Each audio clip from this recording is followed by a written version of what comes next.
Good afternoon, everyone. This is Dr. Bhupesh from Dr. BKM Institutes. Our contact number is 76967342256. So I'm just going to tell you the simplest way of writing discharge plan, the last paragraph, when it comes to discharge letters. So please learn these lines. First of all, always say it would be greatly appreciated. Spelling हमेशा ठीक लिखने हैं. It would be greatly appreciated if you could के साथ हमेशा first form. So if you could do regular exercise, अगर ये दिया हुआ है आपको टास्क में क्या दिया उसके हिसाब से. If you could do moderate exercise, if you could take appropriate rest, so whatever has been given. अगर आप, ये तो पेशेंट के लिए, अगर आप कह रहे हो आप कम्युनिटी नर्स को लिख रहे हो तो वहां पे डू तो अच्छा लगेगा नहीं. तो कम्युनिटी नर्स क्या करता है, इस चीज को एनकरेज करता है. तो ये वर्ड्स कभी कभी दिए नहीं होते वर्ब्स, तो आपको समझना है. अगर आप कम्युनिटी नर्स को लेटर लिख रहे हो तो आप कम्युनिटी नर्स को ये कह रहे हो कि it would be greatly appreciated, आपको ग्रेटली अप्रिशिएट करेंगे if you could encourage the patient to do regular exercise. अब ये होती है अच्छी लाइन. तो मोस्टली जब आपको लेटर मेडिकल प्रोफेशनल को लिखना होता है तो आप ये कहते हो if you could encourage the patient to do, if you could encourage the patient to take rest. Second line हमेशा सिंपल इंपेरेटिव सेंटेंस बनाओ. Kindly educate the patient regarding, kindly educate him और her regarding consequences of smoking. अगर smoking का कोई point दे रखा है या कोई अदर पॉइंट्स दे रखा है तो आप आराम से सिर्फ फर्स्ट फॉर्म लगा सकते हो, काइंडली एजुकेट द पेशेंट. तो फर्स्ट फॉर्म अगेन, तो हमेशा यहाँ पे फर्स्ट फॉर्म डालनी है. कुड के बाद भी फर्स्ट फॉर्म, सेकंड भी फर्स्ट फॉर्म. इसके अलावा फिर आपको थर्ड क्या करना है, थर्ड एक पैसिव वॉइस बनाना है. द पेशेंट शुड बी, अब यहाँ पे जो भी दे रखा है, patient should be educated, patient should be encourage, तो बी के साथ third form passive voice, should be के साथ थर्ड फॉर्म. तो आप नर्स को कह रहे हो कि patient should B encouraged, patient should be educated, patient should be given paracetamol, patient should be told about the harmful effects, patient should be encourage, जो भी एडवाइज. तो एक पैसिव वॉइस आपको ये बनाना चाहिए. फिर उसके बाद next, he needs to be informed about, तो एक पैसिव वॉइस बी के साथ फिर थर्ड फॉर्म, जो भी वहां पे टास्क दिया है. So he needs to be informed about this and this thing. Last also it is very important, it is very important to note that he needs, जो भी उसको चाहिए. So this is how you should do the discharge plan, the last paragraph. तो जब आप OET में लिखते हो तो ऑब्वियसली यहाँ पे ऐसे पोज नहीं होते. तो ये मैंने आपको अलग अलग लिख के दिखाया है, पर ऐसे फ्लो में आपका लेटर लास्ट पैराग्राफ में खत्म होता है. तो प्लीज इसको अच्छे से सुनो, समझो और लिखो.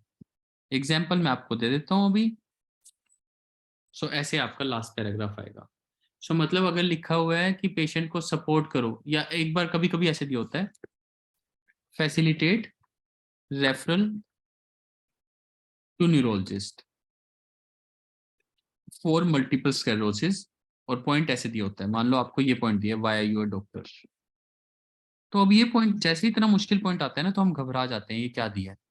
तो जो भी मैंने आपको बताया ना, जब मुश्किल हो या तो उसे स्किप कर दो, उसको लिखो ही मत, नहीं तो सिंपल वर्ब को उठाओ. तो इस पूरी लाइन में जो वर्ब है वो ये है.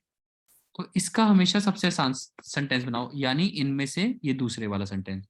काइंडली, आराम से लिखो, काइंडली सेम वर्ड उठाओ, facilitate referral to neurologist for multiple sclerosis treatment via your doctors, मतलब अपने डॉक्टर्स के थ्रू. देखो कितनी मुश्किल लाइन कितनी आसान होगी. So that is how. Passive बनाना इतना भी मुश्किल नहीं है, पर वो बहुत अजीब हो जाएगा. मतलब इस केस में रहने देते हैं. तो ऐसी मुश्किल लाइन को कभी पैसिव मत बनाओ, वरना मुश्किल नहीं है. इस वर्ड को उठा के पहले लिखना, पर रहने दो, इस वाली लाइन में रहने दो. जैसे kindly educate the patient about harmful effects of smoking and also inform him about the ill consequences of this addiction. अब देखो ओईटी में सारी लाइन तो पहले ही दी होती है, सब कुछ तो पहले ही दे रखा है, काइंडली एजुकेट। अगर मुझे इसका पैसिव बनाना है तो बस मुझे ये करना है, the patient should be educated. छोटा सा वर्ड पकड़ना होता है, बस अपने इन वर्ड्स पे ध्यान दो, वर्ब और पेशेंट, बाकी सब कुछ same. Copy paste. The patient should be educated about the harmful effects of smoking and also informed, and the patient should be educated about the harmful effect of smoking and should be informed। सारा passive कर दो, इसको भी passive कर दिया, verb को should be informed about the ill effects of this। ये लो, ये आपका पैसिव बन गया। बस जो भी वर्ब होता है उसको should be informed, should be educated। The patient should be educated about harmful effect and should be informed about the ill consequences of this addiction। So that is how you need to create this passive voice। जैसे अगर दिया है और कोई मुश्किल line, lies with the supporting groups, bracket में दिया होता है सोशल नेटवर्किंग,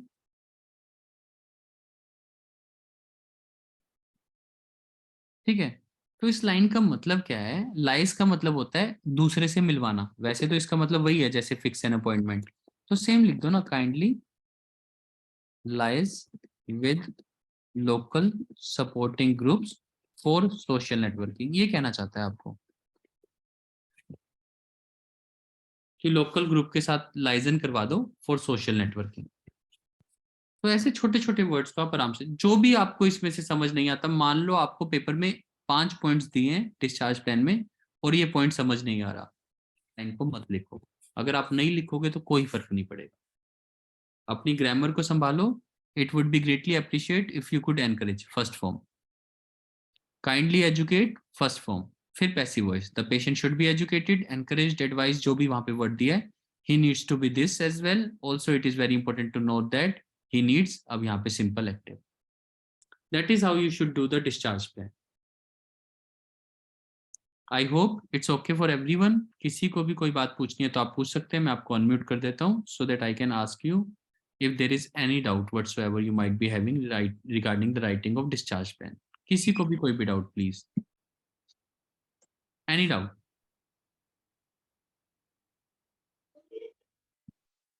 कोई doubt please? No, sir. No, sir. No, sir. No, sir. No, sir. Done।